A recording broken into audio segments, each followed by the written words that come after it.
Medical सेवाएं निलंबित कर दी गई हैं। खबर है कि फरीदाबाद के मस्जिद चौक पर जिला प्रशासन की बड़ी कार्रवाई देखने को मिली है। मस्जिद समेत कई अवैध निर्माण ढहाए गए हैं। कार्रवाई के लिए कई अर्थ मूवर मशीनों को मौके पर लगाया गया है। इस दौरान बनाए रखने के लिए भारी पुलिस बल तैनात रहा। करीब रात 2 बजे से ही पूरे इलाके की घेराबंदी कर दी गई थी। मस्जिद चौक के आसपास आम लोगों को आम और वाहनों की आवाजाही पर रोक लगा दी गई। प्रशासन ने कई प्रमुख मार्गों पर यातायात बंद कर रूट डाइवर्ट भी किया है, जो कि राहगीरों को किसी तरह परेशानी का सामना ना करना पड़े। साथ ही बता दें कि इलाके में इंटरनेट सेवाएं भी बंद कर दी गई हैं।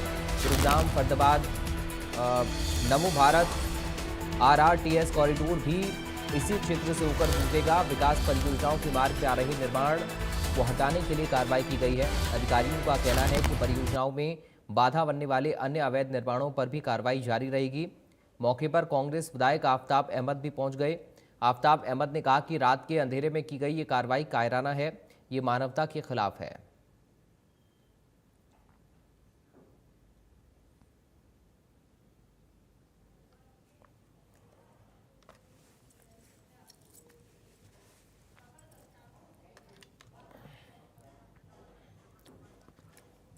ब्यूरो चीफ पूजा शर्मा फरीदाबाद से इस वक्त हमारे साथ जुड़ गए हैं। पूजा, क्या जानकारी मिल रही है, भाई ताजा स्थिति क्या है? देखिए, जो पूरा एरिया है वो सील कर दिया गया है पुलिस प्रशासन द्वारा, और सुबह से ही पुलिस प्रशासन पूरी तरह से कार्यवाही के बाद चाक चौबंद है कि किसी तरह की कोई अशांति वहां ना फैलाए, कोई असामाजिक तत्व वहां पर शांति भंग करने की कोशिश ना करे। इसके लिए तमाम इंतजामों के साथ प्रशासन वहां पर मौजूद है। Fire brigade, ambulance, police backup, सब कुछ वहां तैयार है, क्योंकि 2 धार्मिक स्थलों के साथ साथ कुछ मकान भी तोड़े गए हैं। लोग अपने सामान को ले जा रहे हैं। वहां भी सिविल ड्रेस में पुलिस कर्मी तैनात है। इंटरनेट सेवा जो है वो अभी भी बाधित की गई है। कांग्रेस विधायक आफ्ताब अहमद वहां पर पहुंचे, उसके पुलिस कर्मियों से झड़प भी हुई और उन्होंने बोला कि रात के अंधेरे में इस तरह की कार्रवाई करना कायराना है। लेकिन कहीं ना कहीं प्रशासन ने इस बात का ध्यान रखा है कि आम जन को परेशानी ना हो, किसी भी तरह की कोई तनाव की स्थिति ना बने, असामाजिक तत्व जो इस तरह के मामलों का फायदा उठाते हैं उन्हें कोई मौका ना मिले। इसे लेकर ये कार्यवाही को अंजाम दिया गया है। रात 2 बजे से ही पुलिस बल तैनात रहा। एडवाइजरी ट्रैफिक पुलिस द्वारा पहले ही कल देर शाम जारी कर दी गई थी, ताकि जो गुड़गांव जाने वाले और जो आसपास के एरिया में आवागमन करने वाले लोग हैं उन्हें किसी तरह की परेशानी ना हो। रूट डाइवर्ट किए गए हैं और वहां पर लगातार पुलिस बल हर नाके पर तैनात है।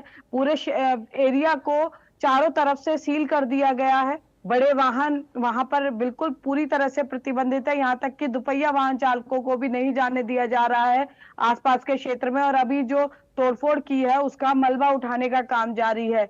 इसके अलावा, क्योंकि देखिए ये विकास परियोजनाओं के आड़े ये जो है निर्माण आ रहे थे, इसलिए इन पर कार्रवाई की गई है। तो यानी प्रशासन का सीधे तौर पर कहना है कि यदि इस पर कोई भ्रामक प्रचार करता है या राजनीति करता है तो ये सही नहीं होगा, क्योंकि ये विकास को लेकर उठाया हुआ कदम है, जिसे लेकर सरकार और कोर्ट भी ये कहता है कि विकास को लेकर जो निर्माण है, अगर उनके विकास को लेकर योजनाएं हैं, उनके रास्ते में कोई बाधाएं आ रही है तो उनको जो है दूर किया जाए। तो ऐसे में बेशक इस पर सियासत भी गरमाई हुई है, लेकिन फिलहाल की अगर बात करें तो स्थिति फरीदाबाद में सामान्य बनी हुई है और एहतियात के तौर पर तमाम इंतजाम किए गए हैं, जिसका नतीजा ये है कि वहां पर स्थिति जो है वो नियंत्रण में है। पूजा, अगर जैसे आप बता रहे हैं कि आफ्ताब अहमद पहुंचे, विरोध किया है, वहां पर लोगों की भीड़ इकट्ठा हो गई, अगर ये गलत लग रहा है, अगर उनको लग रहा है कि प्रशासन गलत कर रहा है, तो फिर न्यायिक रास्ता भी वो क्या अपना सकते हैं या फिर ये तरीका सही है? देखिए, जब भी इस तरह की कार्रवाई होती है उसके बाद राजनीति जरूर गर्मा जाती है और ऐसा ही इस मामले में देखने को मिल रहा है। अभी कांग्रेस विधायक आफ्ताब अहमद पहुंचे हैं, उसके बाद यहाँ पर कांग्रेस के अन्य नेता, पूर्व मंत्री महेंद्र प्रताप के सुपुत्र कांग्रेस नेता विजय प्रताप भी वहां पर अपने समर्थकों के साथ पहुंच रहे हैं। तो ऐसे में उनका यही कहना है कि लोगों को उजाड़ा क्यों जा रहा है, धार्मिक स्थलों को तोड़ा क्यों जा रहा है। लेकिन सवाल ये है कि एक तरफ हम विकास को आगे बढ़ाने की बात कर रहे हैं, तो ऐसे में अगर कोई बाधा है और उसको दूर किया जाना चाहिए तो वो क्यों नहीं की जाए। तो इसे लेकर प्रशासन का अपना तर्क है। जो नेता है, जो राजनीतिक रूप इस पूरी कार्रवाई को दे रहे हैं, उनका अपना तर्क है। लेकिन बहरहाल अगर शहरवासियों की बात करें तो वे इस कार्रवाई से संतुष्ट नजर आ रहे हैं और उनका सीधे तौर पर कहना है कि जब विकास की राह आगे बढ़ती है तो उसमें कहीं ना कहीं कुछ अवरोधक आते हैं और उन अवरोधकों को, क्योंकि वो निर्माण अवैध रूप से बनाए गए थे, इसलिए उनको तोड़ा जाना वो गलत नहीं मान रहे हैं। और यही कारण है कि पूरा शहर इस कार्रवाई के समर्थन में है। बहुत धन्यवाद आपका पूजा, जानकारी और इस पूरी बातचीत के लिए। वो इस तरीके से जो तोड़ा गया वो तानाशाही है, वो गैर कानूनी है और हम समझते हैं मानवता के खिलाफ है। ये विनाश है रात को 2 बजे कि इस तरह की कायराना हरकत करके हमारे प्रधान जी जो हैं इन्होंने सबसे कोशिश करी बात करने की, कोई सामने नहीं आया और हमने भी इससे कोशिश करी, किसी ने कोई स्पष्ट जवाब नहीं दिया कि जानकारी नहीं है किसी तरह की। ये तो जो है इनकी, और इसीलिए हम सारे कांग्रेस साथी, हमारे जिला अध्यक्ष और साथी हैं, हम मौके पे जाके देखना चाहते हैं कि किस तरह की कार्रवाई इन्होंने करी। 30 से 35-40 साल तो हमें अपने आप ही देखते हुए होंगे। घर में से ना निकलने दे रहे, ना छत पे से झांकने दे रहे, ना कोई सामान पैक करने दे रहे, जैसे कोई आतंकवादी हो। ये बिगर ऑर्डर दिए, किसी को कुछ बताया नहीं और सामान ही भर भर के ले जा रहे, तोड़ के नहीं, किसी को कुछ नहीं बोला। भाई ये तुम खला ले हो, तोड़ रहे हैं या क्या कर रहे हैं? किन के क्या नाम है आपका? ये जी बहुत आदमी के मकान है, मैं सब तोड़ दिए जी। बात मस्जिद के पर, चलो तोड़ो, कोई बात नहीं है, प्रसाद तोड़ो, लेकिन 2-4 दिन के लिए मौका तो दो, वही अपने सामान निकाल ले। सामान भी नहीं निकालना जी, भर भर के ले जा रहे, डब्बर में सामान है, कहीं के पैसा वाई में, कहीं की सोने चांदी की चीज वाई में, कहीं खाने पकाने के बर्तन वाई में, राशन नहीं मिलेंगे, कट्टा चावल के कट्टा नहीं लेंगे।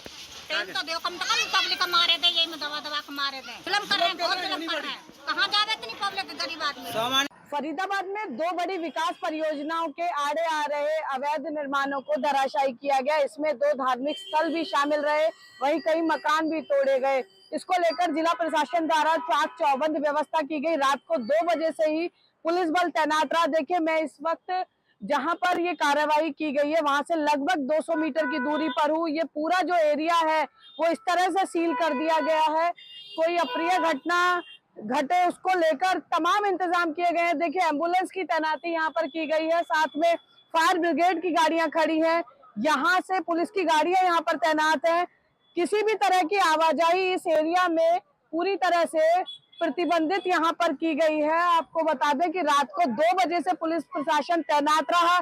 इस एरिया का आज दोपहर तक इंटरनेट सेवा पूरी तरह से बंद कर दी गई, SMS सेवा बंद कर दी गई। इसके अलावा लगभग 200 से 300 मीटर दूरी पर इस तरह की पूरी नाकेबंदी कर रोड जो है वो सील कर दी गई है चारों तरफ से, ताकि कोई असामाजिक तत्व जो है वो अशांति पैदा ना कर सके। इसके अलावा जो आसपास की कॉलोनियां हैं वहां पर भी सिविल ड्रेस में पुलिस बल तैनात है। यहाँ पर आप देखिए कि पूरी तरह से यहाँ पर आवाजाही प्रतिबंधित रखी गई है। पुलिस प्रशासन पूरी तरह से ये सुनिश्चित किए हुए है कि किसी भी तरह की कोई अप्रिय घटना ना हो। और अल सुबह इस कार्रवाई को जब अंजाम दिया गया तो शांतिपूर्ण तरीके से ये जो कार्रवाई है वो संपन्न हुई। देखिए, गुड़गांव, फरीदाबाद, नोएडा, नमो भारत RRTS परियोजना और साथ में एलिवेटेड रोड, इसके आड़े ये 2 धार्मिक स्थल और कुछ मकान आ रहे थे, जिसे लेकर कार्रवाई को अंजाम दिया गया। कई बड़े अधिकारी ड्यूटी मजिस्ट्रेट के तौर पर मौजूद रहे और प्रशासन ने बिना किसी पक्षपातपूर्ण नीति अपनाए ये कार्रवाई अंजाम दी है। अब जो है पूरी व्यवस्था को लेकर प्रशासन अभी भी पूरी तरह से चाक चौबंद व्यवस्था अपनाए हुए है।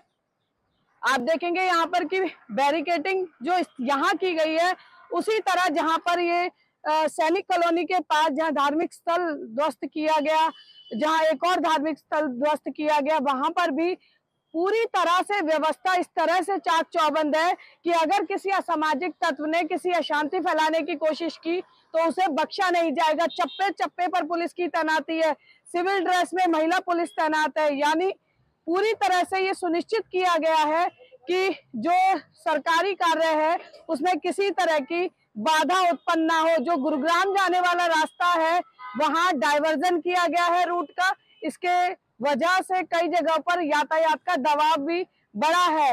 लेकिन पूरे क्षेत्र में जिस तरह से ये कार्रवाई की जा रही है अभी तक स्थिति सामान्य बनी हुई है।